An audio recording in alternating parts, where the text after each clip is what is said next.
माननीय सदस्यगण, मेरा आप सबसे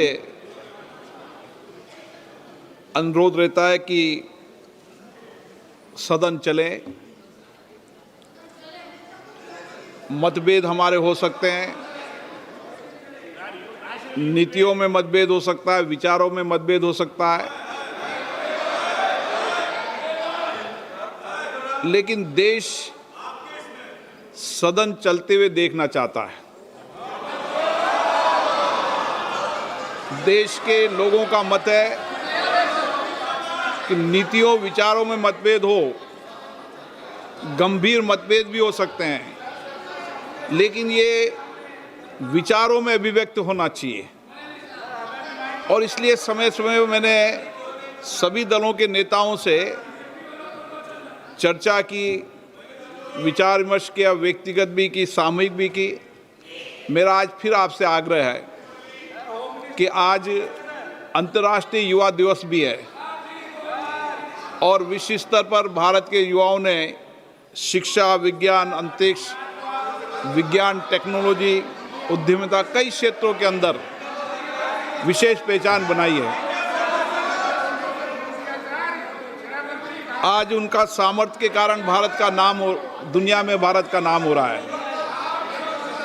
देश का युवा भी चाहता है कि उनके विषयों पर चर्चा हो, छात्रों पर चर्चा हो।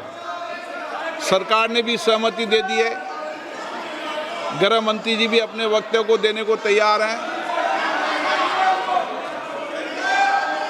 चर्चा हो, अन्य मुद्दों पर भी चर्चा होगी। सत्ता पक्ष और प्रतिपक्ष दोनों सहमति बनाएं, विचारों को विमर्श करें। लोकतंत्र में आपस में सहमति बनती है। मेरा आप सबसे आग्रह, पुनः आग्रह, निवेदन है, देश की भावनाओं को समझना चाहिए। देश चाहता है संसद चले, संवाद हो, चर्चा हो, और इसकी प्रतिष्ठा बनाने की जिम्मेदारी भी सामूहिक सबकी है।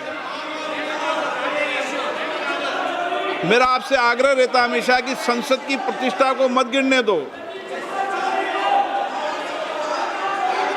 मतभेद हो सकते हैं, लेकिन संसद की प्रतिष्ठा को इस तरीके से तख्तियां, नारेबाजी से गिरना उचित नहीं है। आप सब वरिष्ठ नेता हैं, देश का नेतृत्व करते हैं।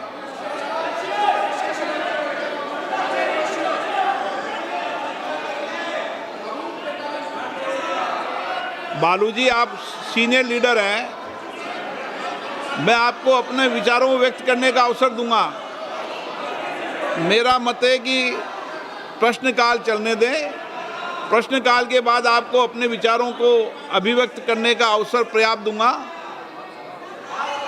प्रश्नकाल में चलने दें। आप तख्तियां लेकर सदन पे बैठे अपनी अपनी सीट पे विराजें। आप सदन नहीं चलाना चाहते, मेरे बार बार आग्रह करने के बाद भी आप सदन में गतिरोध कर रहे हैं, ये लोकतंत्र के लिए उचित नहीं है। सदन की कार्रवाई आज 2 बजे तक के लिए स्थगित की जाती है।